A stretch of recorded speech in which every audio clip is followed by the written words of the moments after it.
कलरच्या याच्यापाशी पिल्लू आहे ना हा टेडीचा त्रिशा त्रिशा त्रिशा इकडे बघ पिल्लू. त्रिशू त्रिशू पप्पा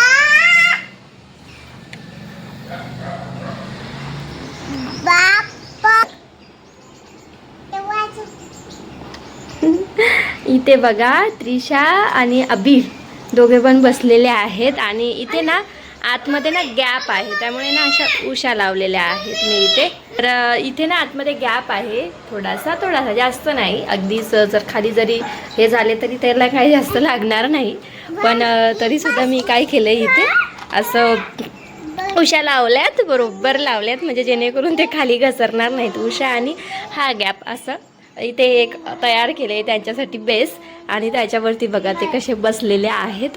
म्हणजे मुलांच्या हट्टासाठी काय ॲडजस्टमेंट करावी लागेल काही सांगता येत नाही. घरातली कामं वगैरे ठेवलीत बाजूला आणि ह्यांच्यासाठी हेच करत बसले. आधी ह्यामध्ये गेलेत माझे 20-25 मिनिट ह्यातच गेलेत. आधी वाटलं की पडतील मध्ये म्हणून एक उशी लावली. आबीर म्हणतो की मला पण बसायचं आहे.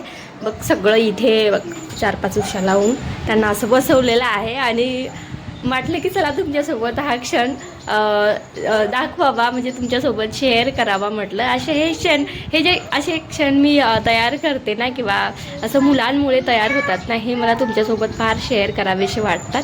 कारण की ह्यामध्ये ना एक वेगळंच सुख दडलेलं असतं किंवा वेगळंच समाधान दडलेलं असतं.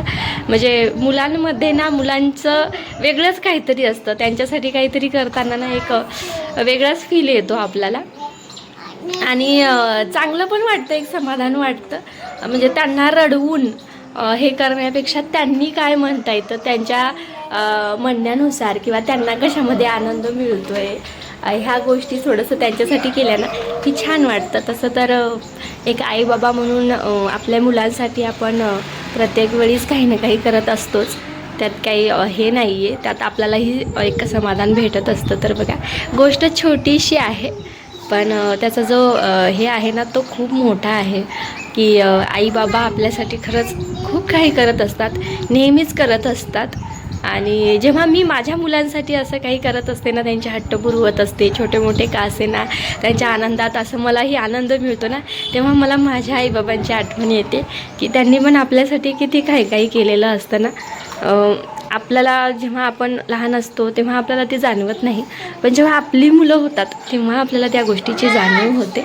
तर इथे बघा असं छान मस्त बसून खेळत आहेत बाहेर बघत आहेत. तर मलाच त्यातून खूप आनंद भेटत होता की चला की मी त्यांना न रागवता त्यांच्यासाठी असं तयार केलं की चला त्यांना बसायचं आहे ना चला आपण त्यांच्यासाठी काहीतरी ॲडजस्टमेंट करून देऊयात आणि त्यांना बसूयात. नाहीतर कधी कधी काय करतो आपण नाही इथे नाही बसायचं असं नाही करायचं आणि म्हणून आपण खिडकी लावून घेतो आणि ते मुलं काय म्हणतायत त्याच्याकडे आपण दुर्लक्ष करतो. तर असं न करता जर काही गोष्टी ॲडजस्ट होत असतील मुलांना त्यातून आनंद भेटत असेल तर आपण तो नक्कीच त्यांना खेळू दिलं पाहिजे.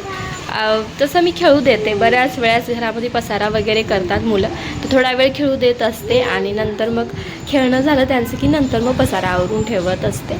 पण नेहमीच आपण असं नाही करू शकत. कधी कधी मुलांना ओरडावं पण लागतं. कधी कधी शिस्तही महत्त्वाची असते. त्यामुळेच कधी त्यांचा हट्ट पुरवावा लागतो तर कधी शिस्त लावायची म्हणून ओरडावं पण लागतं असं असतं. तर त्याला भेटू नेक्स्ट व्हिडिओमध्ये. धन्यवाद. असं ॲडजस्टमेंट करून दिलं परत म्हटलं पडतील की काय अंदाजा बघितला तर मधात उशी अशी खूप असते अशी खूप सवली म्हणजे म्हटलं जेणेकरून ते काय करते पडणार नाही तर आणि एकाला एक भरपूर उशा जॉईंट केल्या असं केलं आहे. हां मग असं आता मी म्हटलं चहा त्रिशा वाघ दे ना मला. त्रिशा वाघ दे काकीला वाघ दे. त्रिशा इकडे वाघ टाकलू नाही नाही हो तू जाय 2 आणायची ना तिकडून